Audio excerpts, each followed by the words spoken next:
আসসালামু আলাইকুম। আজ 27শে এপ্রিল।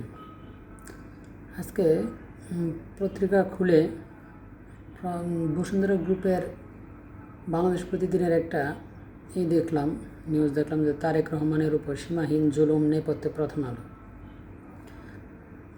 মানে তারেক রহমান বিএনপির উপর তো অনেকেই নির্যাতন করছে, কিন্তু আমার পয়েন্টটা অন্য জায়গায়। সেটা হচ্ছে বসুন্ধরা গ্রুপ তো আগেই আওয়ামী লীগের সুবিধাবাদী একটা গ্রুপ। মানে সুবহান রহমান, তারপরে তার ছেলে, তারা তো বিভিন্ন ধরনের সুবিধা নিয়েছে আওয়ামী লীগের কাছ থেকে। এখন তারা ভাবতেছে যে আগামীতে যদি নির্বাচন হয় সেক্ষেত্রে বিএনপি রাষ্ট্র ক্ষমতা আসতে পারে। এই ক্ষেত্রে বিএনপির আস্থা তৈরি করার জন্যে প্রথম আলোকে উস্কানি দিয়া তাদের বিরুদ্ধে লেলিয়ে দেওয়ার একটা মানে ঘৃণ প্রচেষ্টা থেকে এই বাংলাদেশ প্রতিদিন তারেক রহমানের উপর সীমাহীন জুলুম নেপথ্যে প্রথম আলো, মানে এটা ঝগড়া সৃষ্টি করার একটা ঘৃণ্য প্রচেষ্টা আর কি। ঠিক আছে, তারেক রহমানের উপর নির্যাতন করছে প্রথম আলো, আওয়ামী লীগের পক্ষপাতিত্ব করছে, ইন্ডিয়ার পক্ষপাতিত্ব করছে।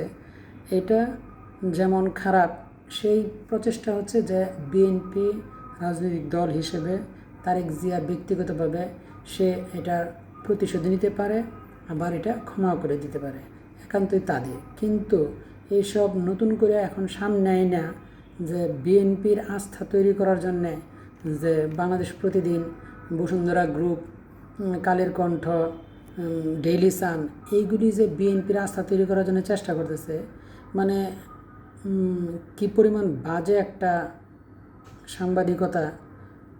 সেখানে বিভিন্ন ধরনের তথ্যপাত্র তুলে ধরছে যে প্রথম আলো মতিউর রহমান, ডেইলি স্টারের মাহফুজ আনাম, এরা বিএনপিকে ক্ষতিগ্রস্ত করছে বিভিন্নভাবে। তারেক জিয়াকে জঙ্গি বানানো, তারেক জিয়া দুর্নীতিবাজ, এইসব প্রমোট করছে মতিউর রহমানের প্রথম আলো, মাহফুজ আনামের ডেইলি স্টার।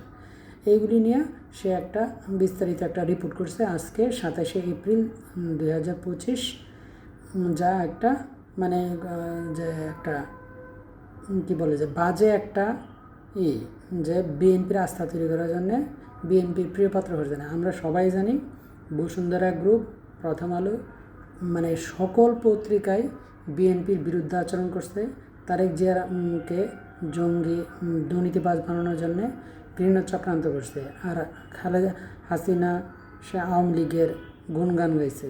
কাজে এইসব নিয়ে বিএনপির লোকজন যদি প্রথম আলোর উপরে বিরাট বাজন হয়, হয়, আমি মনে করি না যে তারেক জিয়া ওরকম, বিএনপি ওরকম, বিএনপি নীতি নির্ধারক স্ট্যান্ডিং কমিটি তারা ওরকম যে করবে, এখন ঝাঁপায়ে পড়বে।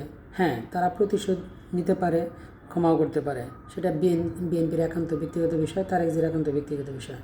কিন্তু এই যে বাংলাদেশ প্রতিদিন, বসুন্ধরা গ্রুপ, এরা যা মানে চেষ্টা করতেছে, এটা আমার কাছে ভালো লাগতেছে না। দর্শক, আপনারা বিবেচনা করবেন। ধন্যবাদ।